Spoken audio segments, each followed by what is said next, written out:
আপনি বিভিন্ন জেলায় যেতেই পারেন, যেমন আপনি কালকে বলেছিলেন কোচবিহার থেকে কাকদ্বীপ যেতে আপনার কোনো বাধা নেই, কিন্তু আপনাকে পারমিশন নিয়ে যেতে হবে, নেতৃত্বের পারমিশন নিতে হবে। সুকান্ত মজুমদার কোট আন কোট বললাম। ঠিকই আছে, যেখানে আক্রমণ হচ্ছে কার পারমিশনে হচ্ছে? কর্মীরা যখন ফোন করে, যখন কান্নাকাটি করে, বাড়ি ছাড়া হয়, তার কাছে কি ফর্মালিটি থাকবে, পার্টি থাকবে, নাকি মানবতা থাকবে? বহু কর্মী আজকে বিভিন্ন জেলায় জেলা অফিসে এসে থাকছেন, ওনারা এখানে এসছেন সুন্দরবনের থেকে, আমাদের কর্মীরা আমার সঙ্গে দেখা করলেন, এসে তারা ভোটের পরে চলে এসছেন। তো পারমিশন নেওয়ার জন্য, প্রোগ্রাম করার জন্য পারমিশন নিতে হয়, কারোর সঙ্গে দেখা করার জন্য কোনো পারমিশন নেওয়ার দরকার হয় না। কিন্তু রাজ্য সভাপতি এখন যিনি আছেন তিনি মনে করছেন যে আপনি প্রাক্তন রাজ্য সভাপতি, তাকে ছাপিয়ে কর্মীদের বেশি কাছে পৌঁছতে চাইছেন। আমি চিরদিন কর্মীদের সঙ্গেই ছিলাম, এখনও আছি। পার্টির প্রোগ্রামে আমি 4 বছর ধরে যাই না, আমাকে ডাকাও হয় না, আমার কোনো মতামত নেওয়া হয় না, কিন্তু আমি পার্টির কর্মীদের সঙ্গে থেকেছি, সাধারণ মানুষের সঙ্গে থেকেছি, আর আমি সেটাই থাকবো যতদিন রাজনীতিতে থাকবো। আর রাজনীতি না করলে অন্যভাবে থাকবো, মানুষের কাছে যেতে কেউ কাউকে আটকাতে পারে না। ডাকাবুকো দিলীপ ঘোষ, তাকে 4 বছর তিনি নিজেই বলছেন তাকে কোনো ডাকা হয় না, এই না ডাকাটাই কি দলের সর্বনাশ করে দিল? সেটা তো হিসাব পর্যালোচনা হওয়া উচিত, কর্মীরাই বলবেন কেন কি সমস্যা হয়েছে। তারপরেও আমি বিশেষ করে আমার লোকসভায় সময় দিয়েছি, মাঝখানে কিছুদিন রাষ্ট্রীয় রাজনীতিতে ছিলাম বলে অন্য রাজ্যে সময় দিয়েছি। গত 1 বছর 1.25 বছর ধরে পুরোপুরি মেদিনীপুরে আমি সময় দিয়েছিলাম, টাকা পয়সা খরচা করে সময় দিয়ে থেকে। তো সেখানে আমাকে লড়তে দেওয়া হয়নি, তো তার ফলে দেখা গেছে রেজাল্ট দুই দিকে কী হয়েছে।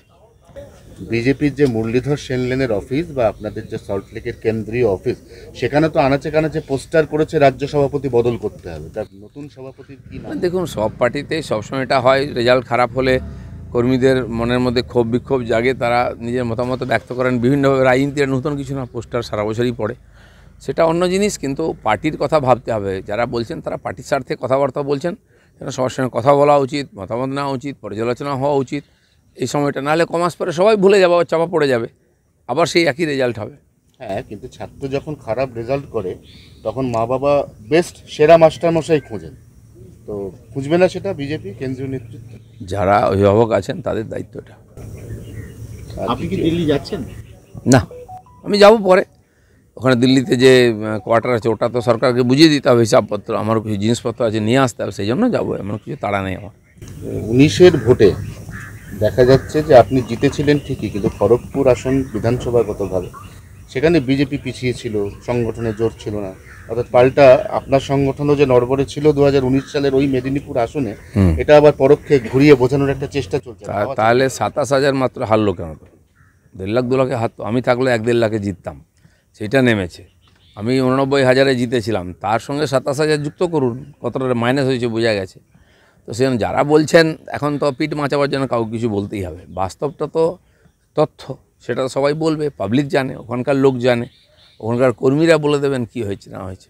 আপনি পরশুদিন বলেছিলেন দলের গ্রোথ আটকে গেছে, কালকে সুকান্ত মজুমদার বললেন যে 100 আসন, এই যে লোকসভার ফল বেরিয়েছে 4 তারিখ, 100 আসনে বিজেপি এগিয়ে আছে, একটু ভালো করে ধাক্কা মারলে ওটা 130 হয়ে যাবে, তারপর খেলা ঘুরে যাবে। দেখুন, ভোটের যে পার্সেন্টেজ দেখানো হচ্ছে, লোকসভা ভোটে আমরা সবসময় এগোই, বিধানসভায় পিছিয়ে থাকতাম। তো 19-এর লোকসভায় প্রায় 41% ভোট পেয়েছিলাম আমরা, আর সেটা 21-এ নেমে 38-এ নেমেছিল, 38-39-এ।